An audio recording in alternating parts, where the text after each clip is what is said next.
अस्सलाम वालेकुम जी। आज़ाद कश्मीर के अंदर से एक बहुत ही खूबसूरत जो है वो बयान उमर नज़ीर साहब का आया है और उस बयान के रद्द-ए-अमल में वज़ीर-ए-आज़म आज़ाद कश्मीर की जानिब से भी एक बयान आया है, उस पे आज बात करेंगे। और दूसरी बात, हम जो कोटली का हलका है जहाँ से पाकिस्तान पीपल्स पार्टी आज़ाद कश्मीर के सदर चौधरी मोहम्मद यासीन साहब मुंतखब हुए थे, उस हलके के हवाले से आज हम एक तज्ज़िया पेश करेंगे। सिचुएशन क्या है, कौन जीतने जा रहा है, कितने कैंडिडेट्स हैं और इलेक्शन के बाद क्या सूरत हाल बनने जा रही है। अनवार साहब, सबसे पहले तो जो उमर नज़ीर साहब ने कहा कि कुछ लोगों ने दानिस्ता तौर पर अवामी एक्शन कमेटी का जो स्टेज है उसको यूज़ करते हुए अपने नज़रियात को जो है वो फैलाने की कोशिश की है। यही बात हम काफ़ी दिनों से कर रहे थे, तो आज उन्होंने एक्सेप्ट किया। बड़ी खुशाइंदा बात है मेरे ख्याल से। सर, सबसे पहले तो लोधी साहब, हम ये बात बताना चाहते हैं कि ये जो बात हम कर रहे थे कि जो अवामी एक्शन कमेटी का जो स्टेज है,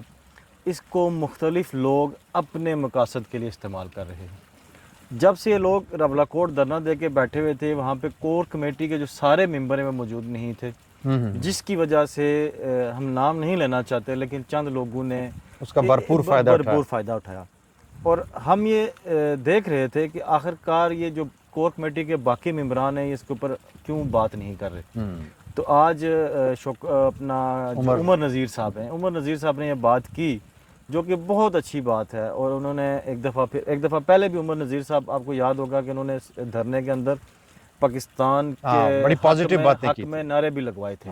ऐसे ही तो उन्होंने यही बाबर करवाया था और यही मैसेज देना उनका मतलब था कि ये जो तहरीक है ये पाकिस्तान मुखालिफ तहरीक नहीं है, मतलब ये एक बुनियादी हकूक की तहरीक है। और मैं समझता तो हूँ उस वक्त उन्होंने दबे अल्फाज में अपने साथियों को भी ये कहा था कि इस तहरीक को आप किसी और मकसद के लिए इस्तेमाल ना करें।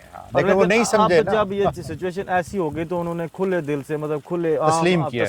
तो ये बड़ी बात है, मैं समझता हूँ ये उनका बड़ापन है। और दूसरी बात, हम इसलिए ये बात कहते थे कि ये इतनी बड़ी तहरीक है, अगर इसका मिस यूज वो लोग कि जिनकी सियासत मुर्दा हो चुकी थी, दफन हो चुकी थी, वो इसके ज़रिए से अपनी सियासत को ज़िंदा करने की कोशिश कर रहे हैं, तो वो बुनियादी तौर पे अवाम के साथ जाती है। वो लोग, वो आम लोग जिन्होंने इस तहरीक के अंदर अपना जानी माली नुकसान उठाया है और वो उनकी कुर्बानी ज़ाया होने का खदशा था। और मैं समझता हूँ क़यादत के अंदर यही चीज़ें होती हैं जो हालात को रीड करती हैं, फिर उसके मुताबिक अपनी हिकमत अमली इख्तियार करती हैं। हमें खुशी इस बात की है कि जिस खदशे का इजहार हम करते रहे, आज उमर नज़ीर साहब ने अपनी ज़ुबान से उसका इजहार भी कर दिया और कहा कि आइंदा कोई ऐसा नहीं होगा। वज़ीर-ए-आज़म साहब की तरफ से भी कोई पेशकश आई है, उसके हवाले से आप क्या कहेंगे? सर, वज़ीर-ए-आज़म साहब ने, देखें, पिछले दिनों जो वज़ीर-ए-आज़म साहब के जो बयान थे वो तो ऐसे लग रहा था कि जैसे वज़ीर-ए-आज़म साहब किसी भी मामले में संजीदा नहीं है। लेकिन अब कन्फ्रंटेशन की तरफ जाना चाहते हैं। अब जो है वो ये है कि वज़ीर-ए-आज़म साहब ने एक बयान दिया है और उनका कहने का मतलब ये था कि आप मुज़ाकरात की मेज़ पे आएँ, कि मुज़ाकरात किए जाएँ। तो मेरा ख्याल है कि जब इधर से एक्शन कमेटी वाले भी कुछ चीज़ें समझ गए हैं, कुछ चीज़ें उनके लिए भी क्लियर हो गई हैं, और उधर से जो हुकूमत है वो भी अब मुज़ाकरात के लिए संजीदा है, तो इनको किसी मुस्बत पेशरफ्त करनी चाहिए। आपको नहीं लगता कि ये जिस तरह से उमर नज़ीर साहब ने बातें की, उस तरफ से वज़ीर-ए-आज़म का फौरी तौर पे रिएक्शन आना, बिहाइंड द सीन कुछ ना कुछ चीज़ें करीब आई हैं, कुछ मामलात पे बात चल रही है। अब कुछ चीज़ें होती हैं जो वक्त से पहले नहीं की जाती और वो करनी भी नहीं चाहिए, उसका तहरीक को भी नुकसान हो सकता है। तो गवर्नमेंट की पॉलिसीज़ के भी कुछ चीज़ों का फ़र्क पड़ता है। मैंने आपसे एक हफ़्ता पहले जब शौकत नवाज़ मीर की गिरफ्तारी हुई तो मैंने आपको कहा था कि कोर मेंबरान जितने अब गिरफ्तार है, पहले नहीं, तो अब गिरफ्तार के ऊपर कोई तशद्दुद नहीं किया जा रहा, इनको किसी किस्म का प्रेशराइज नहीं किया जा रहा। वो एक अच्छे माहौल में बैठ के बिहाइंड द सीन काम कर जो रहे चीजें वो नहीं देख पा रहे, हो सकता है उनको तस्वीर का दूसरा रुख भी दिखाया गया। तो वो काम कर रहे हैं वहाँ पे, वो मुज़ाकरात के लिए उनके दरमियान डायलॉग हो रहे हैं। तो इसका मतलब ये है कि उम्मीद की जा सकती है कि हालात दोनों तरफ से जो बयानात आए हैं वो बेहतरी की तरफ जा रहे हैं और कुछ ना कुछ बिहाइंड द सीन चीज़ें ऐसी चल रही हैं। हम उम्मीद करते हैं कि डेडलाइन से पहले ये मसला हल हो जाएगा।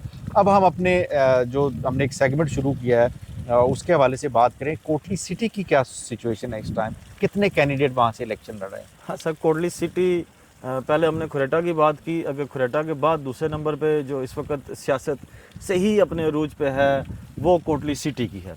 और कोटली सिटी में इस वक्त जो है वो पाकिस्तान पीपल्स पार्टी के जो सदर हैं चौधरी मोहम्मद यासीन साहब, वो वहाँ से उम्मीदवार हैं, बल्कि दो हलकों से इलेक्शन लड़ रहे हैं। एक उनका जो अपना भाई हल्का चड़ोई है वहाँ से, बेटा नहीं लड़ रहा अभी, उनका बेटा नहीं, अभी फिलहाल खुद दोनों हलकों से लड़ रहे हैं। अच्छा, वो चाहते हैं मतलब इसका मतलब है वो इनसिक्योर फील कर रहे इसके हैं। ऊपर बात करते हैं। हाँ। दूसरे नंबर पे हैं नून लीग के राजा फाते महमूद अल हसन कियानी। उनका ये पहला इलेक्शन है, नौजवान हैं। और इसके अलावा एक है हमारे रिजवान मलिक साहब, रिजवान जानी के नाम से मशहूर हैं, बड़े अच्छे सियासी कारकुन हैं। वो पिछली दफ़ा आज़ाद उम्मीदवार इलेक्शन लड़े थे और तकरीबन 6000 वोट उन्होंने लिया था।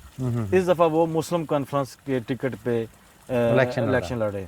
हालांकि वो जो उनकी जो सियासत का आगाज़ है और जो सारी सियासत उन्होंने की वो मुस्लिम कॉन्फ्रेंस के अंदर रहते हुए की। सरदार अतीक के बड़े ख़ास दोस्तों में से हैं। अच्छा। और फिर वो पिछले दफ़ा उनको मुस्लिम कॉन्फ्रेंस का टिकट ना मिल सका। बहरहाल इसके बाद फिर जो अभी वो हमारी एक पार्टी है जिसकी बात हम करते हैं टांगे पार्टी, ग्रीन सिग्नल वाली पार्टी, वो उसके हैं मलक यूसुफ साहब जो कि पिछली दफ़ा पाकिस्तान तहरीक इंसाफ के टिकट से इलेक्शन लड़े थे और बड़ा क्लोज जो उनका मुकाबला था चौधरी यासीन साहब के साथ। चौधरी यासीन साहब अच्छा, लास्ट टाइम वो दूसरे नंबर पे आए थे मलक यूसुफ साहब। दूसरा नंबर आपके आगे 100 वोट का फर्क था सारा। ठीक है, वो पहले 100 कुछ वोटों का फर्क था, फिर दोबारा गिनती करवाई गई तो वो 100 वोट, तो जो यासीन साहब 100 वोट से जीते थे। अच्छा, बड़ा क्लोज मार्जिन, बड़ा क्लोज था। और अब आपको मजे की ये बात बताऊं कि ये जो मलक यूसुफ साहब पीटीआई छोड़ के फिर पाकिस्तान पीपल्स पार्टी में शामिल हुए थे। हमारा एक हल्का कोटली शहर के साथ लगता है राजमहल, उसमें वहाँ से ये पीपल्स पार्टी के उम्मीदवार थे। जो यासीन साहब ने इनको एक जिसे कहते हैं ना टफ मुखालिफ समझते हुए, जो यासीन साहब ने इसको फ्यूचर में अपने लिए थ्रेट समझा था, तो जो यासीन साहब ने उनको पीपल्स पार्टी में शामिल करवाया और हल्का छोड़ने पे मजबूर किया कि आप फलां हल्के में जाए, मैं आपको वहाँ से टिकट दिलवाऊंगा पीपल्स पार्टी का टिकट। अब वो दोबारा से कोटली में आए और उन्होंने कहा मैं आज़ाद उम्मीदवार लड़ूंगा, लेकिन फिर फ़ौरन से वो पाकिस्तान जो इस्तेकाम पाकिस्तान पार्टी थी उसमें चले गए। अच्छा, अब मैं आपको बताऊं कि कोटली में और एक और खूबसूरत बात, जो हमने खुरेटा की सियासत की बात की, खुरेटा में रफ़ीक नैयर साहब को टिकट नहीं मिला और रफ़ीक नैयर प्लस जो हमारी जो वहाँ पे गुजर बरादरी के लोग हैं उनका मौक़िफ़ यह है कि वलीद को टिकट जो यासीन साहब ने दिलवाया, अब हम जो यासीन को बड़ा टफ टाइम देंगे। और वो कहते हैं जी कि हमने कोटली में भी इनको टफ टाइम देना है और चौड़ाई में भी टफ टाइम देना है। तो अब चौधरी साहब की मुखालफत जो है ना बहुत हो गई है। पहले ही मार्जिन कोई नहीं है, कोई एक बंदा भी 100 वोट का मार्जिन है, कोई एक बंदा वहाँ पे इलेक्शन जो है ना वो जीतने के लिए नहीं लड़ा, सब चौधरी यासीन को लाने के लिए इलेक्शन लड़े। अच्छा, देखें तो लेकिन क्या नहीं चले ये इलेक्शन, इसका मतलब ये है कि वो छोटे छोटे सेगमेंट इलेक्शन लड़ रहे हैं जो बेसिकली चौधरी यासीन साहब के वोट को डैमेज करेंगे। ये इस तरह की सिचुएशन ऐसे ही है। अब देखें ना, मलक जो यूसुफ साहब हैं वहाँ पे मलक बरादरी बहुत ज़्यादा है। अब इस वक्त मलक बरादरी के 2 कैंडिडेट हैं, मलक रिजवान और मलक यूसुफ। ठीक है, अब दोनों के दरमियान भी मुकाबला है। राजे जो फाते महमूद अल हसन हैं, जो बिल्कुल एक नए उम्मीदवार हैं, पहली दफ़ा इलेक्शन लड़े हैं, नौजवान हैं बिल्कुल, वो इतने स्ट्रॉन्ग साबित नहीं हो रहे। लेकिन मैं आपको बताऊं कि जो चेहरे मैं उनके साथ देख रहा हूँ वो कोटली शहर की क्रीम है। और एक और बात जो बहुत अच्छी बात ये है कि पिछली दफ़ा जो नून लीग के उम्मीदवार थे उनके मुकाबले में नून लीग से तकरीबन 4 या 5 उम्मीदवार ऐसे थे जिन्होंने आज़ाद उम्मीदवार इलेक्शन लड़ा था। इस दफ़ा नहीं है, इस दफ़ा वो सारे लोग नून लीग के जो टिकट होल्डर है उसके साथ है। इसके बाद एक जो हमारे साबिक प्राइम मिनिस्टर हैं सरदार सिकंदर याद खान, उनके बेटे फारूक सिकंदर जो साबिक मिनिस्टर भी हैं, वो भी नून लीग के उम्मीदवार फाते महमूद हसन की उस क़यादत में जो ना उन्होंने कहा जी कि हम इनके साथ है। इन तमाम सूरतों में देखने वाली बात यह है कि फ़ाते जो है ना वो बेहतर पोजीशन पे हैं। फ़ाते ने मेहनत भी बहुत की, लेकिन फिर भी अब मैं आपको एक बात बताऊं कि दूसरी तरफ फिर चौधरी यासीन है। चौधरी यासीन इलेक्शन लड़ना भी जानते हैं, पुराने खिलाड़ी हैं, 7-8 इलेक्शन वो लड़ चुके हैं, वो सारी चीज़ों को बेहतर तरीके से समझते हैं।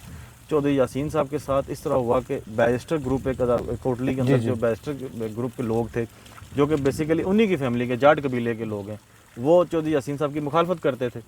अब जब से बैरिस्टर साहब की वफ़ात के बाद अल्लाह उनको गरीक रहमत करे, जो उनका जो पूरा ग्रुप था वो पीपल्स पार्टी में शामिल हो गया और वो जो लोग कोटली में बैरिस्टर ग्रुप के लोग थे, तगड़े ग्रुप थे, वो सारे फिर जो यासीन साहब के साथ शामिल हो गए, जिसमें साबिक मेंबर कश्मीर कौंसिल हैं, मेयर बल्दिया कोटरी हैं, इस तरह की चंद और शख्सियात हैं जो कि एक बड़ा असर और रसूख रखती हैं। तो मुझे लगता है कि चौधरी यासीन साहब की पोजीशन फिर बेहतर हो गई है, लेकिन उसके बावजूद मुखालफत बहुत है।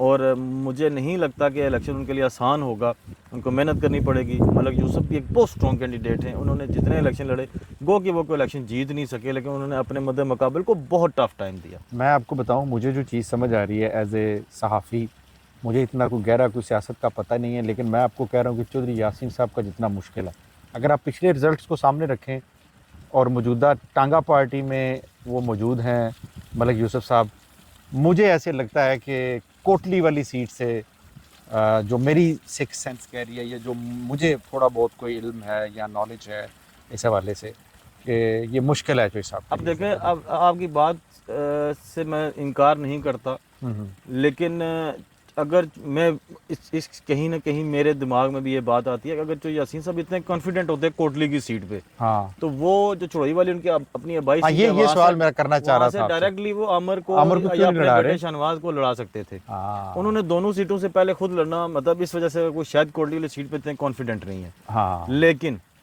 एक और बात है, जैसे मैंने आपको पहले कहा कि यासीन साहब का इलेक्शन लड़ने का बहुत बड़ा तजर्बा है। नहीं, बात तो का ना, उनके मेरी बात मुकाबले सुने, मैं आप इस तजर्बे की बात ना करें। चौधरी बरादरान ने इलेक्शन लड़ा, ठीक है, सारा कुछ था, लास्ट जो इलेक्शन हुआ है, लेकिन लोगों ने वोट अपनी मर्जी से डाला। ये बिल्कुल अलग ऐसे। बात है कि फॉर्म 47 में जाके फिर फॉर्म चौधरी के नाम 47 का निकला। इतना किरदार कश्मीर में अभी नहीं है, अभी देखते ये हैं क्या- होगा इस दफा, क्या आप देखिएगा, आपको नजर क्या आएगा। होता है, जो बात पहले की थी हमने, हाँ, हाँ। लेकिन अब वो देखते। लेकिन चौधरी यासीन साहब ने ये कहा था कि जो पहला इलेक्शन था ना 2021 वाला, वो मैंने नहीं लड़ा था, वो मैंने नहीं लड़ा था, वो पार्टी की आदत की ख्वाहिश पे मैंने कागज जमा करवाए। ये तो इलेक्शन बयानबाजी है, लेकिन जो सब आप भी इसको इस समझ दफा रहे हैं। मैं इलेक्शन लड़ूंगा। हाँ, नहीं, तो वो जो ये तो बयान सियासतबाजी है उसमें ना। अब देखते हैं कि क्या क्या सिचुएशन लड़ना है जी सामने आती आपके पास? देखें, आप इलेक्शन लड़ रहे हैं पूरी आबोताब के, अपने मर्जी से टिकट लिया है, अपने ख्वाहिश करके टिकट लिया है, क्यादत को क्या मतलब लगे उधर से कोटली से यहाँ? पर मैं बड़ी इंटरेस्टिंग है इस नहीं, वो बिलावल क्यादत तो मैं तो कह रहा हूँ के अंदर और कश्मीर के अंदर बड़ी इंटरेस्ट शो की है। मैं आपको बताता हूँ, इंटरेस्ट उन्होंने शो किया है, लेकिन जो आप बात कर रहे हैं एस्टेब्लिशमेंट की, जो आप बात कर रहे हैं टांगा पार्टी की, अगर आप टांगा पार्टी की हवाले से अगर या वो जो फॉर्म 47 की आप बात करते हैं, तो वो जो लाइन फॉलो कर रही है वो नून लीग कर रही है, बिल्कुल वो पीपल्स पार्टी नहीं कर रही, बल्कि एस्टेब्लिशमेंट ने बिलावल साहब इतने अच्छे बयान देने के बाद फिर वापस मुकर भी गए। क्या अब इनको उठना पड़ेगा? नून लीग का मैंने आपको बताया ना एज हासिल है, हाँ। क्योंकि इस दफा नून लीग के जो चंद 6-3-4 बड़े लोग थे जिन्होंने पिछली दफा आजाद उम्मीदवार इलेक्शन कंटेस्ट किया, डैमेज किया नून लीग को, किसी ने 1500 वोट लिया, किसी ने 2000 वोट लिया, किसी ने 300 वोट लिया। जी जी, तो वो अगर आप सारे वोट मिलाएं तो नून लीग उस वक्त भी जीत सकती थी, और नून लीग इस दफा एक प्लेटफॉर्म पे, मतलब एक पेज पे है। मतलब ये एक बड़ी बात है ना। और ये इस दफा नून लीग के किसी बंदे ने वो मुखालफत नहीं की, क्योंकि एक मलिक नवाज साहब थे, तो मलिक नवाज साहब को उन्होंने वहाँ से उठा के राजमहल भेज दिया। अगर मलिक नवाज साहब भी सिटी से अपना उम्मीदवार जो नून लीग का उम्मीदवार है फाते, उसकी सपोर्ट कर जाएं हाँ, हाँ, सच्चे दिल से, हाँ, तो फाते जीतने की पोजीशन में। मतलब ये है कि ये सियासत है इसमें, और मार्जिन इतना क्लोज है। अगर आप लास्ट इलेक्शन को देखें, सिर्फ 100 वोट सर वो उस वक्त पीटीआई का एक नहीं, उनको एज हासिल वो था। ठीक है, लेकिन पीटीआई गवर्नमेंट ही थी ना पाकिस्तान में। पीटीआई जो है वो पॉपुलर तो थी नहीं उस वक्त तो पीटीआई अनपॉपुलर थी। उस वक्त वोट डिवाइड हुए थे, हाँ, क्योंकि आजाद उम्मीदवार बहुत थे। इस दफा आजाद उम्मीदवार कम है, और इसीलिए ये मेरा कहने का ये मतलब है, इसीलिए जो है ना, ये बड़ा टफ कंपटीशन मुझे लग रहा है। ये किसी के लिए भी आसान नहीं है, क्योंकि इस दफ़ा लोगों के अंदर शऊर भी ज़्यादा है। लोग जो हैं वो बेशक आप जलसे जुलूस जो मर्जी देखें, लेकिन जो लास्ट इलेक्शन के पाकिस्तान के अंदर रिजल्ट मैंने देखे ना, उससे मुझे लग रहा है कि लोगों ने अपनी मर्जी के फैसले संदूकड़ी के अंदर डालने हैं, करने हैं। और आप ये देखिएगा, और बड़े बड़े आज़ाद कश्मीर के अंदर अपसेट भी होंगे अगर फॉर्म 47 वाला मामला जो है वो उस तरह से ना हुआ जिस तरह से पंजाब में हुआ है, तो फिर शायद बड़े बड़े बुर्ज जो है ना वो उठने के करीब है, मुझे नजर आ रहा है। बहरहाल देखें अब क्या सिचुएशन होती है, हम तो वो बात करते हैं जो हमें समझ आती है, जो हमें नजर आती है, लेकिन सियासत में कुछ भी हो सकता है। सियासत में कुछ तब्दीलियां, दिन में कुछ और, शाम को कुछ और, कई ग्रुप इधर जाएंगे, कई ग्रुप उधर जाएंगे, क्या होगा क्या नहीं होगा। अभी 20 दिन हैं, और जो आखिरी दिन होते हैं वो आपको पता है कितने वो ज़्यादा इंपॉर्टेंट होते हैं, और कुछ वोटर ऐसे होते हैं जिन्होंने बिल्कुल आखिरी दिन आखिरी रात को फैसला करना होता है।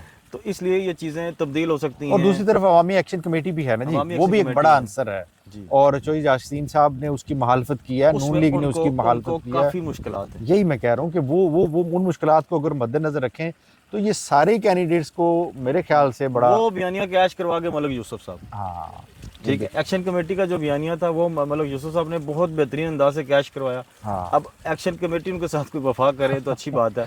चले लेकिन जी। यह है कि उन्होंने एक्शन कमेटी का साथ दिया। उन्होंने ये अपने बयान आपने में ये कहा कि एक्शन कमेटी के कोटली लोग की हमारे सीट के भाई हवाले से जी बड़ा टफ कंपटीशन है। अगर बहुत लास्ट रिजल्ट्स को देखें तो तब चूंकि डायनामिक्स भी और थी, कोई इंडिपेंडेंट कैंडिडेट्स भी थे, लेकिन चौधरी यासीन साहब खुद इतने कॉन्फिडेंट नहीं हैं जो दोनों सीटों पे खुद लड़ रहे हैं। जब बंदा खुद कॉन्फिडेंट होता है तो फिर डेफिनेटली वो आगे आमिर साहब ने सियासत करनी है, वो कम से कम चढ़ोई वाले हलके पे उसको ज़रूर आजमाते। बिल्कुल। लेकिन इस चीज़ से अंदाज़ा हो रहा है कि वो कहीं ना कहीं सिक्योर फील नहीं कर रहे, तो इसीलिए उन दोनों हलकों से दोबारा उन्होंने खुद इलेक्शन लड़ने का ऐलान किया या फैसला किया है। अब देखिए आने वाले दिनों में क्या नताइज निकल सकते हैं। अगर आप हमारी इस राय से मुत्तफिक नहीं है तो कमेंट में अपनी राय का इजहार ज़रूर कीजिएगा। हम अपनी राय का एहतमाम करते हैं। हमारी राय कोई किसी खतमी फैसला नहीं है, कोई हमने वोट नहीं डालने। हम जो दस्तयाब मालूमात हैं लोगों से बात करते हैं, समझने की कोशिश करते हैं, और ये नहीं होता किसी एक जमात से करते हैं, सारी जमातों के लोगों से बात करते हैं, तब जाके कोई एक ओपिनियन बनाने के काबिल होते हैं। इससे अब बहुत सारे हमारे दोस्त नाराज़ भी होते हैं, लेकिन नाराज़ होने की ज़रूरत नहीं है। जिस तरह सियासत आपका काम है इसी तरह सहाफ़त हमारा काम है। इंशाल्लाह आपको बेहतरीन तज्ज़िये और किसी तासुब से पाक तज्ज़िये पहुँचाते रहेंगे। कल तक इजाज़त दीजिए, इंशाल्लाह नेक्स्ट किसी हल्के पे दोबारा आपके सामने पेश होंगे। तब तक के लिए इजाज़त दीजिए। अल्लाह हाफ़िज़।